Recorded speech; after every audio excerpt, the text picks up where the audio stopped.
"We're going inside to use the restroom. Just wait in the car," Jessica said, walking toward the gas station with her mother, Carol. I sat in the passenger seat of Carol's SUV, scrolling through my phone while they went inside. The engine was off and Carol had taken the keys with her, standard procedure whenever we stopped somewhere. 20 minutes passed, then an hour. When I finally went to look for them, the clerk said 2 women had left in a different car 30 minutes ago. I was stranded 150 miles from home in a locked SUV with no keys, no explanation, and no way to drive myself anywhere. I never called them back, and what I discovered instead changed everything. My name is Robert Caldwell. I'm 38 years old, and I work as an electrician in Bakersfield, California. The gas station incident happened on a Sunday afternoon in March, during what was supposed to be a family visit to Jessica's aunt in Fresno. The trip had been Carol's idea. She'd insisted we all drive together to visit her sister, who was recovering from surgery. Jessica had seemed reluctant about the whole thing, but Carol could be persuasive when she wanted something. "It'll be good for us to spend time together as a family," Carol had said when she proposed the trip. "Besides, Robert hardly knows my side of the family." That was true enough. In 5 years of marriage, Jessica had kept me at arm's length from most of her relatives. Family gatherings were rare, and when they happened, I usually felt like an outsider looking in. The drive to Fresno had been tense. Carol did most of the talking, asking pointed questions about my work, our finances, and our plans for children. Jessica sat in the front passenger seat, occasionally defending me but mostly staying quiet. "Robert, don't you think it's time you considered a more stable career?" Carol had asked about an hour into the drive. "Electrical work is so unpredictable. Jessica needs security." "I make good money, Carol. Electricians are always in demand. But there's no advancement potential, no benefits, no future." Jessica had changed the subject before I could respond, but I'd noticed she didn't disagree with her mother's assessment. The visit with Jessica's aunt had been awkward. She was polite but distant, asking basic questions about my work and nodding politely at my answers. I got the impression that Carol had been sharing her opinions about me with the rest of the family. After 2 hours of stilted conversation and uncomfortable silences, we'd headed back toward Bakersfield. That's when Carol announced she needed to stop for gas and a restroom break. The gas station was a typical highway stop in the middle of nowhere. A few pumps, a convenience store, and nothing else for miles in either direction. Carol pulled up to a pump and turned off the engine. "I'll fill up while you two use the facilities," I said, reaching for my wallet. "No need," Carol replied quickly. "I've got it. You just wait in the car." Jessica and Carol disappeared into the store while I sat in the SUV, grateful for a few minutes of quiet after the tense day. I checked work emails on my phone and scrolled through social media, not paying much attention to how long they'd been gone. When I finally looked up, it had been over an hour. I tried to start the SUV to turn on the air conditioning, but realized Carol still had the keys with her. The afternoon was getting hot, and I was stuck in a vehicle I couldn't operate. I got out and walked into the store. "Excuse me," I said to the teenage clerk behind the counter. "Did you see 2 women who came in here about an hour ago? One was blonde, about 35, the other older with gray hair." The kid looked up from his phone. "Yeah, they left a while ago, maybe 30, 40 minutes. Got into a blue sedan with some guy." My stomach dropped. "A blue sedan?"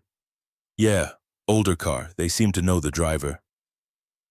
I walked back outside and called Jessica's phone. It went straight to voicemail. I tried Carol's number with the same result. I stood next to Carol's locked SUV, trying to process what had happened. They'd left me, deliberately. 150 miles from home with no transportation, no keys, and no explanation.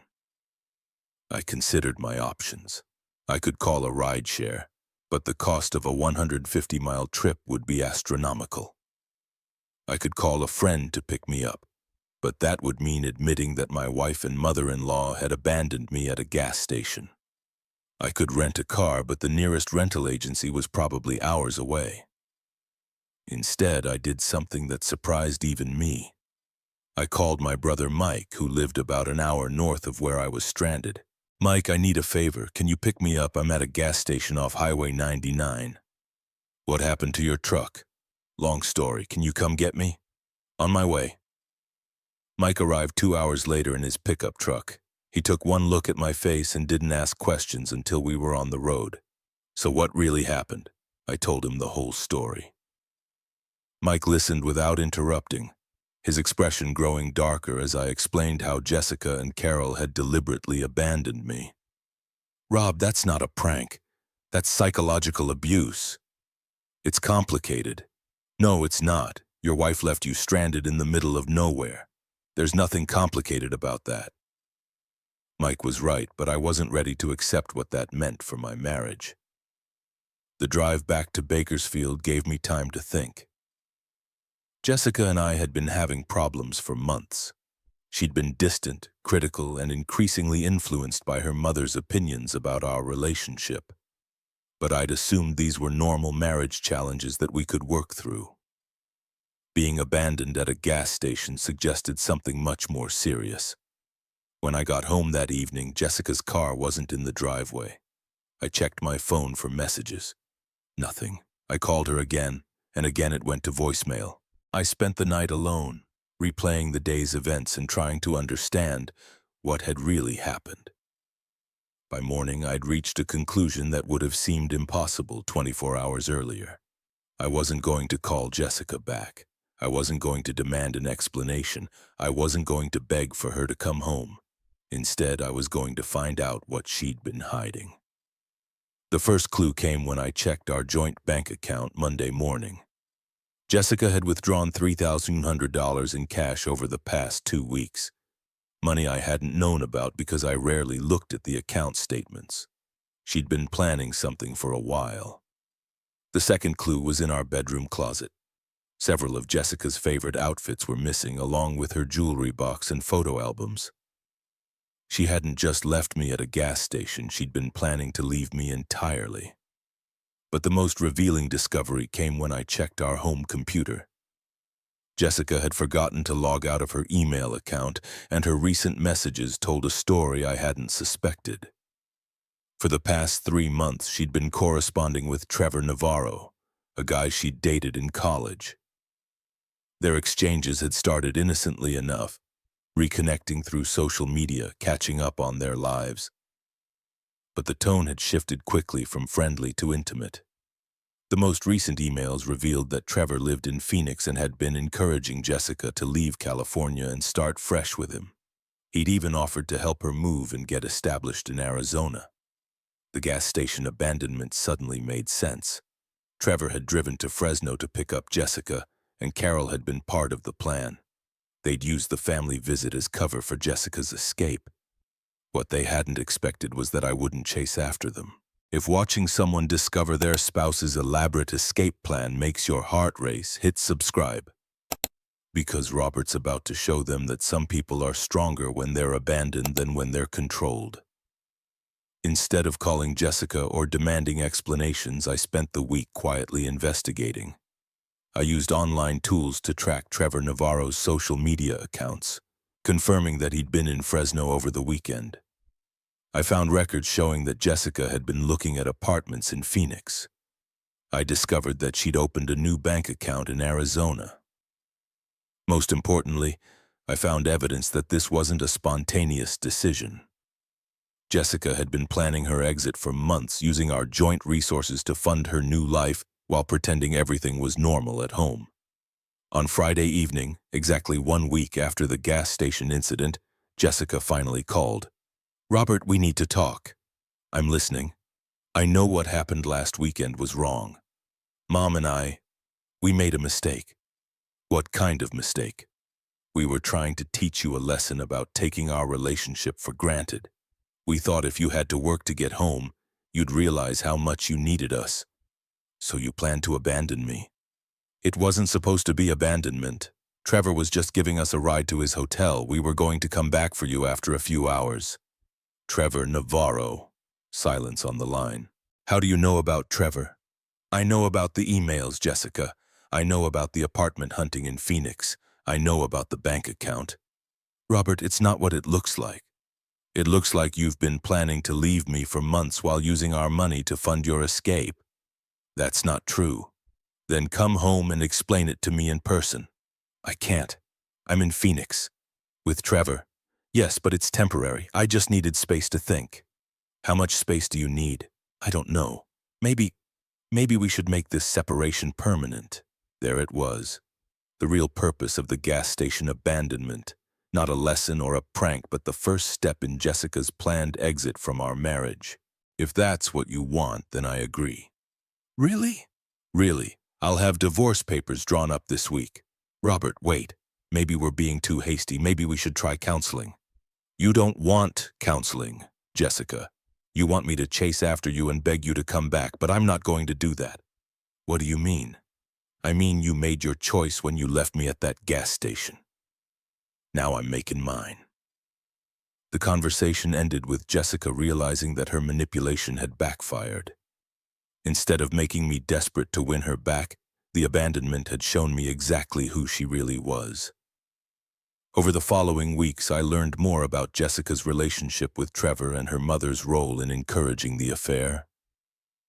Carol had been pushing Jessica to leave me for months, arguing that I wasn't successful enough or ambitious enough for her daughter. The gas station plan had been Carol's idea. She'd convinced Jessica that abandoning me would either force me to change or give them a clean excuse to end the marriage. They'd underestimated my reaction to being betrayed so completely. The divorce proceedings revealed the full extent of Jessica's deception. She'd been transferring money to personal accounts for 6 months.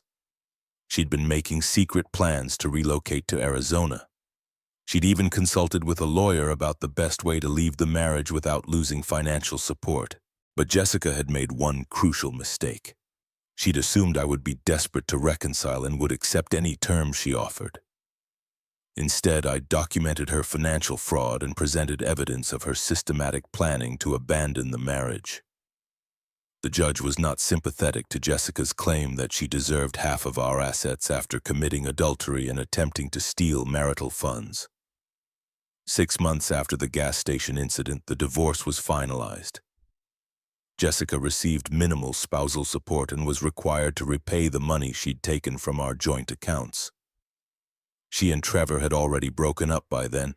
Apparently, his interest in helping Jessica had diminished once he realized she came with legal and financial complications.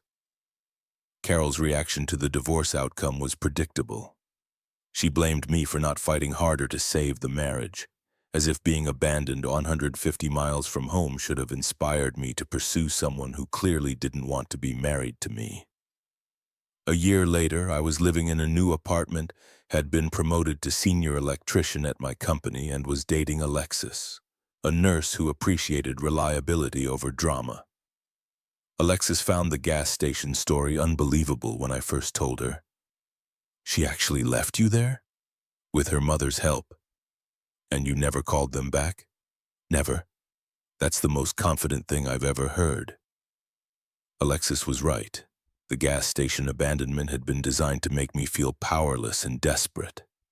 Instead, it had given me clarity about what I wanted from a relationship and what I wouldn't tolerate. The most satisfying part wasn't the favorable divorce settlement or Jessica's failed relationship with Trevor.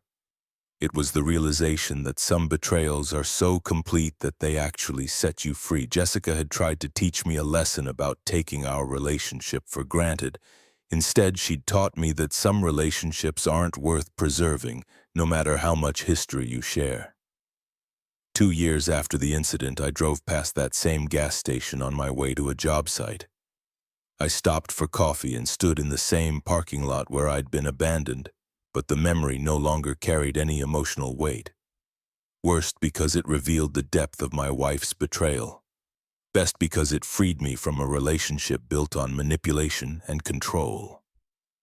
Jessica had never called back after our final conversation. I heard through mutual friends that she'd moved back to California, working retail and still living with her mother. Trevor had apparently moved on to other women who didn't come with as much baggage. The gas station incident had taught all of us something valuable. Jessica learned that elaborate manipulation sometimes backfires spectacularly. Carol learned that her interference had destroyed rather than improved Jessica's life. Trevor learned that helping someone abandon their spouse creates more problems than it solves. And I learned that being left behind isn't always a punishment. Sometimes it's a gift that saves you from wasting more time with people who don't value what you bring to their lives. Jessica had left me at a gas station 150 miles from home, thinking it would make me desperate to win her back. Instead, it had made me realize that I was already home. Wherever I was, as long as I wasn't with someone who would abandon me when I trusted them most.